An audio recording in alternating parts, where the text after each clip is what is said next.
Unbox dan review pasangan bergu MX Series dari Logitech.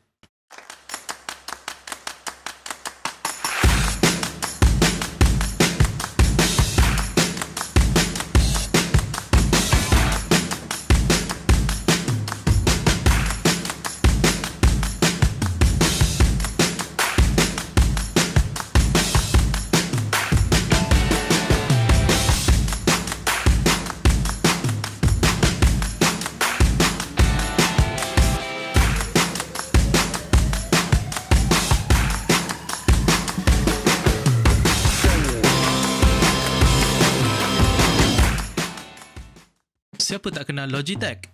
Brand peripherals dan software terkemuka dari Switzerland. Dan setelah sekian lama mencari ganti untuk keyboard dan mouse yang tidak berwayar, saya telah membuat pilihan untuk beli MX Series sebagai pelengkap workstation saya. Tanpa berlengah lagi, kita teruskan kepada unboxing. Produk pertama ialah MX Keys, full-size keyboard dari Logitech dengan 108 kekunci. Dia dicipta tidaklah minimalis, tapi dia menjanjikan pelbagai fungsi untuk productivity dan power user. Setakat posting hari ini, ada dua jenis MX Keys, iaitu yang pertama untuk pelbagai operating system dan yang kedua adalah khas untuk macOS. Kalau ikut Logitech, dia dicipta untuk beri experience laptop typing dengan penambahan multifungsi yang kebiasaannya tak boleh dicapai daripada keyboard di laptop kebiasaan. Dari segi experience unboxing, saya dapat gambarkan yang Logitech memang beri saya suatu pengalaman yang menarik dengan kekemasan kotak, systematic flow dan beri saya user satisfaction with premium experience. Kotaknya ada warna tema tersendiri dengan logo MX Series yang elegan. Saat membukanya pula, ia kemas, tersusun dan membawa kepada suatu penceritaan dalam unboxing. Rasa macam kita terima hadiah hari lahir pula. Tengok diagram fungsi bergambar ni, sangat jelas dan mudah aja nak ikut. Tak payah baca-baca lagi. Kali pertama memegangnya, kita dapat rasakan binaan premiumnya, berat dan solid. Kita letak tepi dulu, tengok apa ada lagi dalam kotak. Kat tengah ni ada satu pula kotak kecil dengan unified USB receiver. Dia ni bukan biasa-biasa ni, dia berupaya nak satukan pelbagai produk Logitech yang Logitech support ke dalam hanya satu USB receiver ni saja. Logitech juga bagi satu USB-A to USB-C wire untuk charging dan beberapa printed materials. Wire USB ni bukan nampak lekeh lah, tapi kita dapat rasakan quality material seperti getah sintetik, ketebalan serta kekemasannya. So memang nampak premium. Ni apa benda pula ni? Saya bukan baca pun benda-benda ni. Tak apalah, letak tepi dulu lah. Di bahagian bawah ni pula ada satu lagi risalah sekiranya nak baca lah. Rasanya dia pasal keselamatan dan regulation kot. Saya pun tak pernah baca benda-benda macam ni.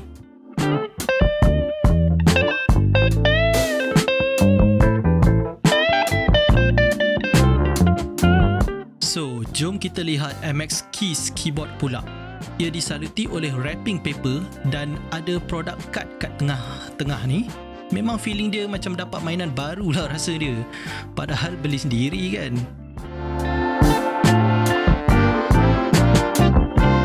Untuk versi yang saya pilih ini, ia adalah multi operating system support dan didatangi dengan warna graphite, matching dengan MacBook Pro M1 warna space grey saya.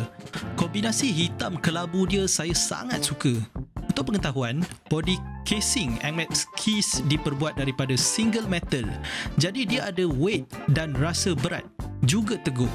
Saya suka dengan sifat MX Keys yang nipis dan curve di bahagian bucu-bucu dia ni. Button-button ni semua boleh guna untuk Windows ataupun Mac. Feeling typing dia macam kita type atas laptop. Saya bukannya fan kepada mechanical keyboard dan saya suka jenis yang senyap, fluid dan lembut untuk menaip. Kira macam jenis romantik lah. Jadi feeling MX Keys ni betul-betul kena dengan jiwa saya. Waktu kita on tu dia akan berkelip-kelip macam ni, maknanya bersedialah untuk kita connect dengan Bluetooth ataupun unifying receiver.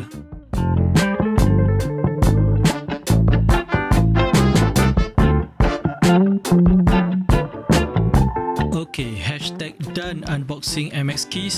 Jom kita ke adik dia pula. MX Master 3 adalah pasangan kepada MX Keys dan mengikut Logitech dan ramai reviewers, keupayaan maksimum dapat dicapai kalau kedua-dua digandingkan.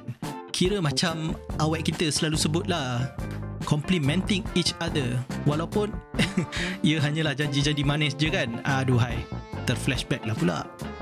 Sama seperti MX Keys, MX Master 3 ni pun ada warna tema yang sama dan juga design yang sama. Jadi tak salah lah kalau saya feeling macam dapat hadiah hari jadi lah ya. Sebab tak ada orang nak bagi kan. Kita lah bagi kat diri kita sendiri. Tu dia Abang Hang. Kemas tersergam indah kat dalam tu ha.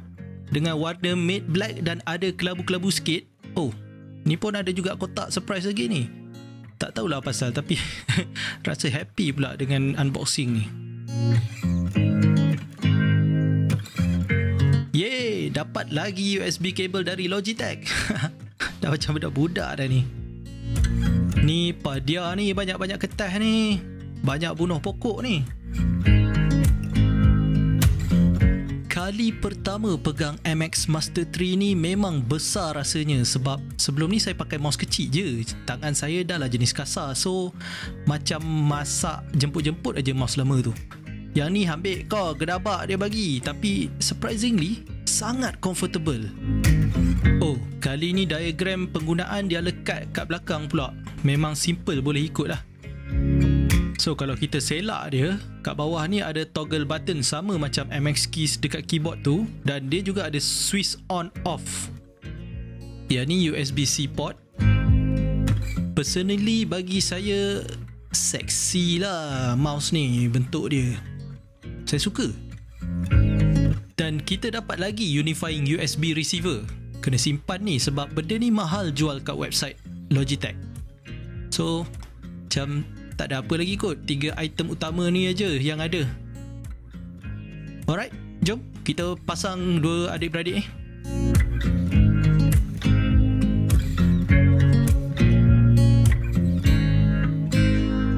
Berketahanan antara 10 hari hingga 5 bulan mengikut pemakaian.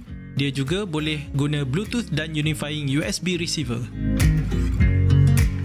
Selain itu, teknologi ambient light sensor dan hand proximity sensor akan membantu kita untuk on dan offkan backlit. Ini adalah dimensi ukuran dan juga beratnya. Nanti saya ceritakan kenapa dia berat.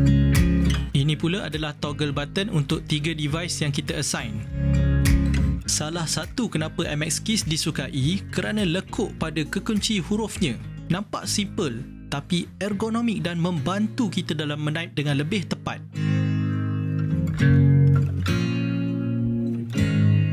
Kita beralih kepada MX Master 3 pula. USB-C charging dia kalau penuh boleh capai sehingga 70 hari, dan kalau urgent 1 minit tu boleh beri 3 jam. Dengan design yang natural, button dan scroll MX Master 3 ni diletakkan di lokasi yang mudah dicapai. Dan kita pun boleh modify semua button dan scroll ni untuk apa jua keperluan yang sesuai untuk kita. Inilah keistimewaan mouse ni. Dia ada teknologi electromagnetic scroll wheel yang boleh ada 2 function, iaitu precise scrolling ataupun free scrolling. Toggle button terletak dekat bawah ni dan juga on off switch dia. MX Master 3 mempunyai kehebatan untuk berfungsi di atas apa-apa jua permukaan termasuk kaca, dan ketepatannya menjangkau sehingga 4000 dpi. So tak ada masalah lah untuk pakai atas apa-apa jenis permukaan.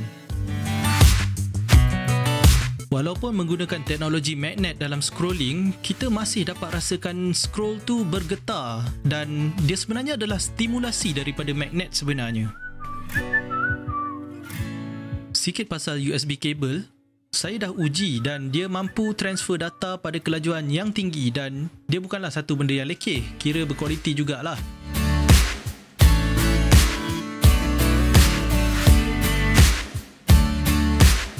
Untuk menggunakan MX Keys, MX Master 3 atau gandingan kedua-duanya sekali, kita boleh aja connect dengan biasa dan dia akan berfungsi secara terus. Tapi kalau nak fungsi yang lebih dan boleh modify macam-macam setting, Logitech ada sediakan software yang boleh di-download dari website Logitech sahaja. Logitech Option Software ini boleh menggabungkan pelbagai operating system, merentas antara operating system tersebut. Contohnya ada dua laptop lah. Kedua-duanya hendaklah install dan login pada akaun yang sama dan kita boleh menggunakan mouse tu di antara satu sama lain. Page ini pula adalah untuk option kawalan pointer speed dan scrolling. Logitech Flow pula merupakan option untuk toggle option tadi itulah. Kita boleh set kaedah macam mana kita nak mouse tu travel dan masuk ke operating system yang satu lagi. Kita juga boleh copy paste dari laptop A ke laptop B dengan mudah. Dan ini pula adalah options untuk MX Keys keyboard, dan button-button yang di highlight ini adalah button yang boleh kita adjust. Dan page ni pula adalah option untuk kita tentukan device mana yang kita nak letak untuk toggle 1, 2 dan 3. Akaun Logitech juga kena buat sebab dia akan memudahkan untuk backup dan juga synchronization.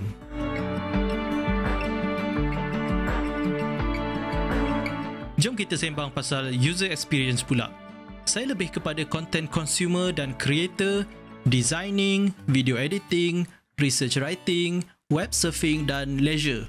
Jarang sangat saya main game dekat laptop. Lebih pada buat kerja je sebenarnya. Jadi pada pendapat saya, kedua-dua kombinasi MX Series ni beri saya suatu pengalaman yang sangat baik. Navigating antara kerja-kerja saya mudah dan ringkas. Tak perlu susah-susah sebab dengan hanya menggunakan mouse sahaja, saya boleh ke seluruh tempat dengan menggerakkan yang sangat minima. Precision juga penting sebab saya suka baca konten, dan line by line pun penting sebab kalau kita boleh pakai fast scrolling, dia sangat memudahkan. Jadi Excel, Word, journal reading, SPSS, data entry dan calculation statistik saya akan jadi begitu mudah dan precise. Selain memudahkan kerja saya, ia juga sangat efisien, tak ada lagging, praktikal. Terutamanya dari segi buat kerja waktu malam lah. Saya sering guna lampu yang malap dan backlit keyboard adalah suatu yang sangat diperlukan. Saya juga perlukan jenis yang senyap dan tak bising untuk elak ganggu housemate saya tidur lah. Jadi selain itu, saya juga memerlukan kesemua device peripherals saya wireless. Saya memang tak suka ada dongle yang ganggu ruang USB saya, terutamanya kalau guna MacBook. Kami ada 2 slot aja. Jadi Bluetooth connectivity dan stabil sangatlah membantu. Navigasi ke Windows lain atau aplikesen lain pun mudah dan senang, terutama dalam proses saya nak cari maklumat dari pelbagai sumber. Saya juga tetapkan beberapa button favourite saya lah, contohnya Selective Screenshot. Senang aja, saya boleh snapshot dan apa-apa saya boleh share je.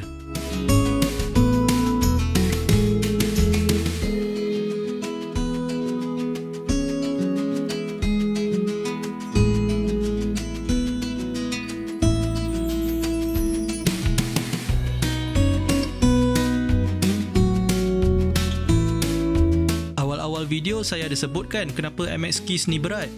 Untuk pengetahuan, dekat bahagian bawah ni ada 6 padding getah anti-slip untuk pastikan dia tak bergerak. Mula-mula baca review saya tak percaya, tapi bila saya sendiri rasa, barulah percaya. Ni demo kan untuk anda sampai bergegar mejanya. Jadi apa kesimpulan dia MX Series ni kira bukanlah murah sangat pun.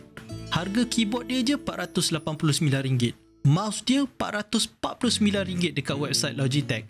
Saya dapat beli time sale lah, jadi murah lah sikit. Nak dikatakan high-end, pro user punya device, still dia tak ditarifkan oleh ramai reviewer sebagai high-end. Ia lebih kepada productivity enhancer. Surprisingly, betul lah tu kan, sebab dia sangat membantu dalam pelbagai segi untuk memudahkan kerja seharian. Ada beberapa keburukan ataupun kelemahan MX Series ni. Contoh dia macam mouse. Dia untuk right-handed people saja. Thumb button dia pun tak berapa selesa untuk ditekan kerana macam ada lapik getah. Kemudian bentuknya besar, tebal dan tak sesuai di bawah travelling. Dan dia juga menggunakan indikator bateri graphical bar saja, tak ada peratus. Sebaiknya tunjuklah peratus kan. Untuk kebaikan memang ada banyak lah. Contoh dia professional look dan versatile dia, bateri dia punya construction quality dia, connectivity dia dan juga ergonomik tu yang paling penting, serta ability untuk customize fungsi button dia sesuka hati. Teknologi magnetic scroll juga merupakan main features yang sangat beri produktiviti dan keselesaan pada saya. So, untuk siapa MX Master Series ni? Bagi saya, creative content creator, content consumer, tugas harian office, student study use pun boleh guna dan banyak lagi productivity use yang boleh digunakan untuk mereka yang kreatif. Okey, penat dah saya celoteh. Saya nak dengar juga pandangan anda dan kalau boleh, nak anda share apakah kriteria keyboard dan mouse yang menjadi keperluan anda, dan sekiranya telah mempunyai device yang menjadi pilihan hati, share lah sama-sama untuk kita tukar-tukar ilmu. Kalau ada soalan pun tanya je, insyaAllah saya boleh jawab. Terima kasih join saya dalam unboxing dan review MX series kali ni. Nantikan video selanjutnya dengan subscribe channel ni dan jangan lupa like sikit sebab sekadar nak bagi motivasi lah pada saya hasilkan video-video yang lebih menarik dan bermanfaat untuk anda. Jemput juga saksikan video-video lain dalam playlist, insyaAllah. Stay safe guys.